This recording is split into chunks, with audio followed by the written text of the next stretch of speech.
Hey everybody, I'm Derek, CEO and founder of Wenwyn, helping you when you need a win at the intersection of leadership and culture. Be sure to check out our website for some of the online courses and services that we offer. And also let me encourage you to hit the subscribe button or the like buttons if you enjoy the content that we're providing. That really does help us out with the great YouTube algorithm in the sky that helps us keep this thing going. In episode 4, I talked about time travel. Time travel exists. It's real. We're not just in time. It's not just this year, but we're also on time. There's a sense of kairos, of timeliness in how we experience time around the world. So every place around the world has equal worth, but it's not equally influential.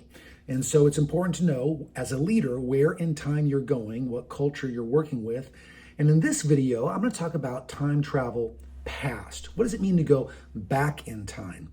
That's not just a Huey Lewis song, right? Huey Lewis in the News saying back in time.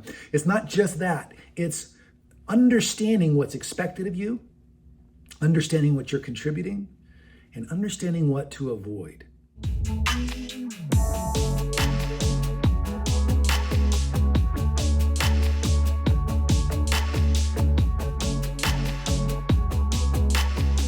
Now, when most of us think of time travel, we do tend to think of either time travel past or time travel future. That makes sense, especially if you're in the present. Future would be like Buck Rogers in the 21st century. Past is like the land that time forgot, right? You got to go back in time and everything feels very otherworldly and very ancient. You kind of remember what it was like. Now, not obviously if you go that far back in time, but if you go to your grandparents' house or you go to certain cities, you go, oh wait, I remember what it's like here. Infrastructure isn't quite what it was. Maybe in some places people are still using outhouses. You can see some remnants from the past. Well, on this planet, depending on where you go, you can actually travel back in time. And again, every place has equal worth. That's not to say that any place in time, in this current time that we're living in, is worth anything less than its neighbor or its counterpart. But it is to say that not every place is equally influential. And so when you go back in time, there's a sense that they're still catching up. It might be in infrastructure or in worldview or in fashion or in technology or in any number of things. I like to use the illustration of I can go to a place on this planet right now where someone is using a spear to catch a fish in the water. And as a time traveler from the future to their past, it's almost heartbreaking to go, well, we actually have this place called Costco, and it has a frozen fish aisle. You can get all kinds of fish and lobster and all kinds of stuff there.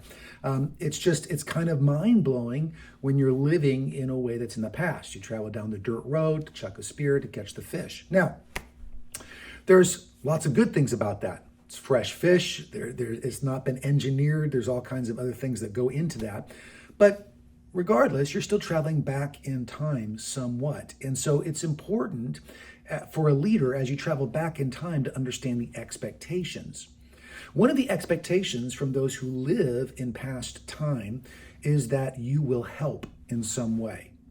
Now, there's many ways that you can help. Most people want insight, like, oh, okay, what's the future like? We made it. What did you have to navigate? What challenges did you have to look at? We want to leverage the internet this way. Is that a good idea? Is that a bad idea? What have you learned in terms of operational policy? How did you build integrity into the system? How did you stop corruption at whatever level? How did you deal with fill in the blank? So most people really want insight. And when you're traveling from the future to the past, you kind of love providing insight. It makes you feel smart and makes you feel like you have something to say.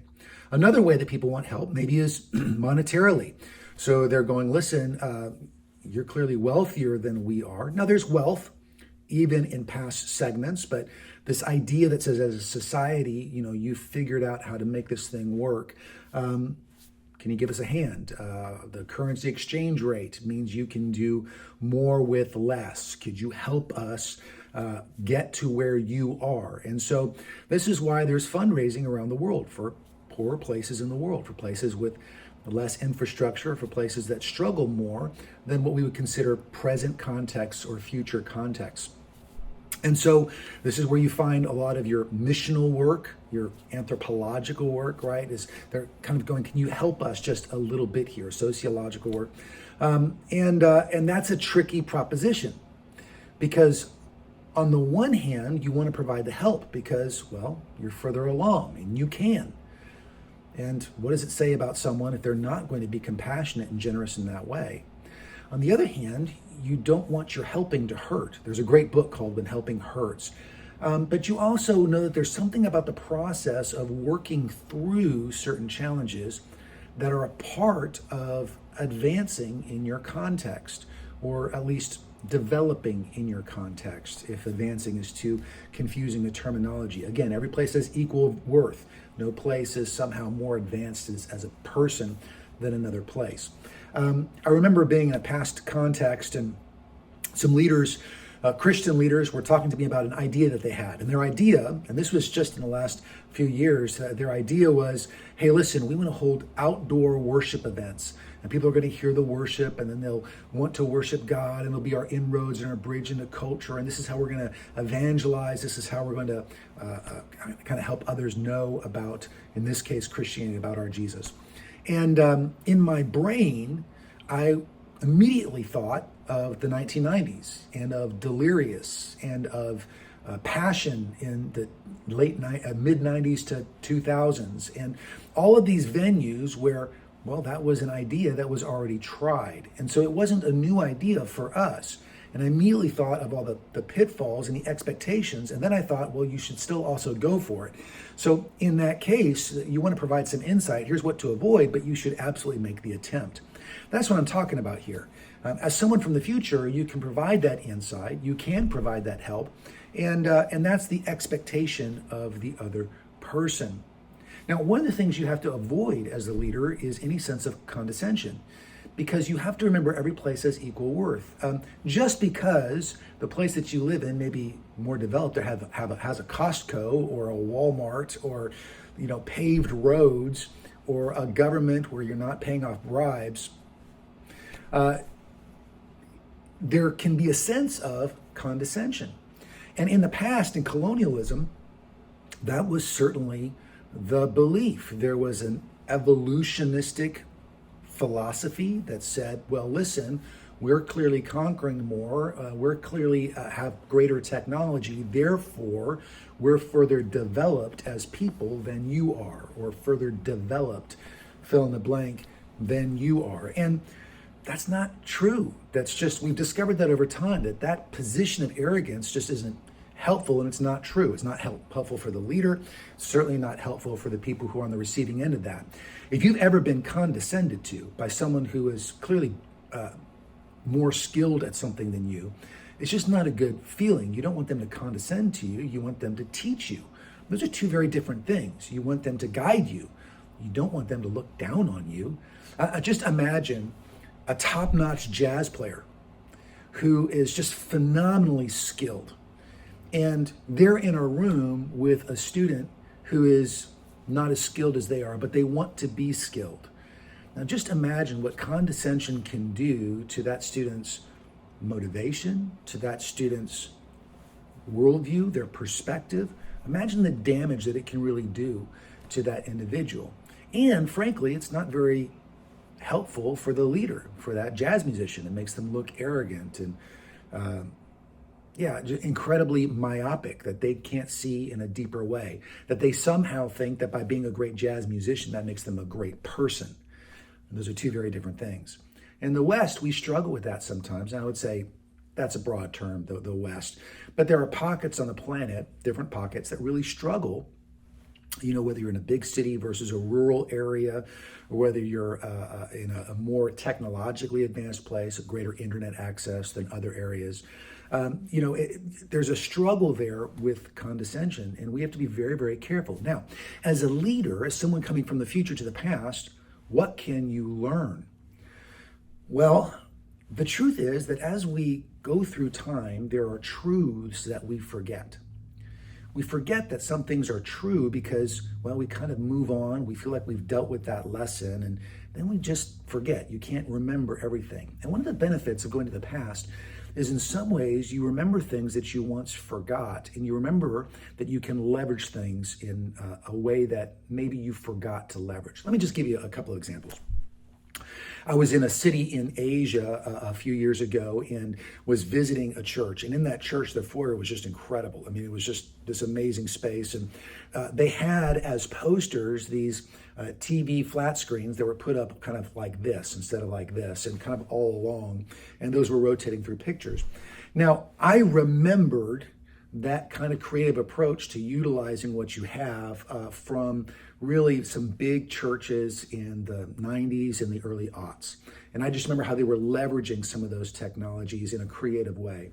But the truth is, I kind of forgot. And I remember thinking, how did I forget to be creative using this kind of technology? I was so fixated on the next thing.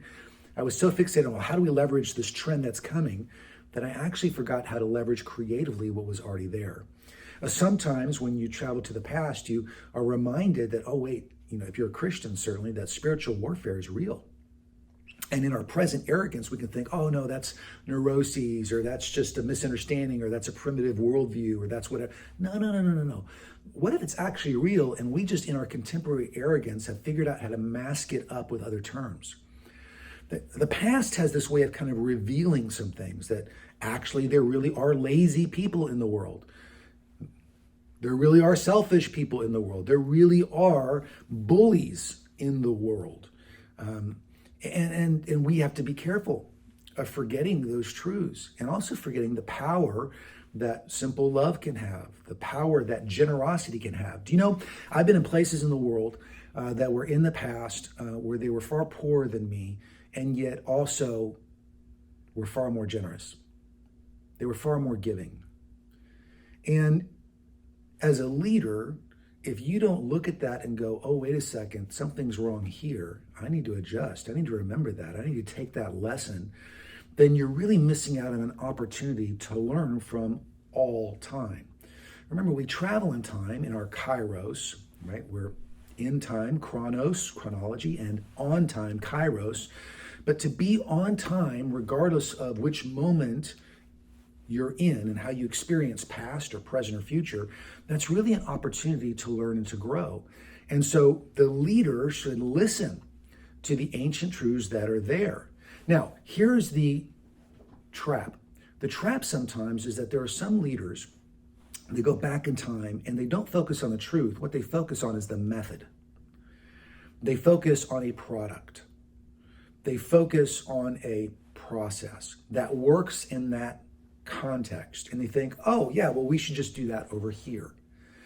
And so I'll give you a famous one in the Christian world, and that is the Jesus film. So I've lost track of how many mission groups have gone overseas and shown the Jesus film on a dirt road. It's an amazing tool. It's just a fantastic tool. A little dated, but it's still a fantastic tool. The modern equivalent would be the Chosen TV series.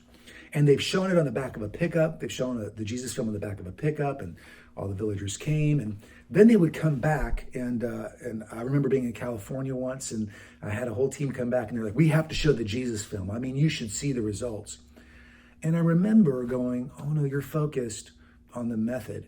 And you've forgotten that actually James Bond is playing right down the street. We actually have these massive movie theaters, and with air conditioning and plush seats and reclining and massive bowls of popcorn and Diet Cokes and Cokes. What happens is they were so fixated on the method and its result in that context that they thought that method will work here. And that's one thing the past can't do. The past is going to struggle to bring you a method that is going to work in your present. Now, it can bring a truth, and it's important to remember those truths and bring those in. So as the leader, I would pay attention to the truth of the past. I would be aware of what's expected of me as I go to the past, the expectation of past context on the leader. I would go with an idea of going, okay, I've learned the truth. I've wanted to provide either insight or monetary help or some kind of way to help them navigate this season that they're in. And then you want to apply accordingly. In other words, you want to say, okay, how do I take this truth and integrate it into my time? How does this work here? And so if you can do that as a leader, what happens is you honor everyone everywhere because you see their worth, you see what they're bringing to the table. There's not an arrogance about you. You're also not being condescending, like, oh, how cute, how quaint, the huts. Oh, I love the huts. Isn't that sweet? That's a pretty condescending attitude. Or, oh, isn't it neat? You guys are just eating organic. You're just the organic farming. And they're going, yeah, this is called sustenance living. We're doing the best that we can here. It's so important that you remove that kind of condescension. And at the same time, you're able to step in and help and appreciate what they're bringing. They are bringing incredible creativity. They're bringing incredible application. They're doing the best with what they have. I mean, some of the greatest entrepreneurs in the world are actually those in third world countries who have figured out a way to make a living in a really kind of horrible and terrible context with massive corruption in government and black markets and the whole rest of it. But they figured out this way through. All of those skill sets are so applicable to any context anywhere. So every place has equal worth, but not every place is equally influential. And yeah, some governments are better than others. Some places are more corrupt than others. There are things that exist out there that aren't necessarily advantageous to the progress of that city or that area. I think we're all pretty aware of that because we know the shortcomings in our own context. So we're all aware that, yeah, we all have room to work here. So as a leader, I want to help you get that win at the intersection of leadership and culture. Pay attention to what time you're in experientially. What's that feel like? And that could be a city over from you, or it could be a continent over from you. And then understand what to learn from that context, and understand what the expectations are and what you can contribute, how you can help, and how you can give. I want you to be aware that we have a course coming out on social responsibility, kind of justice perspectives. We've got a great vision and strategy course that you can take, Wenwyn.com for more information. Don't forget to hit the subscribe button or hit the like button. That allows us to continue producing content. All right, take care, and until the next episode.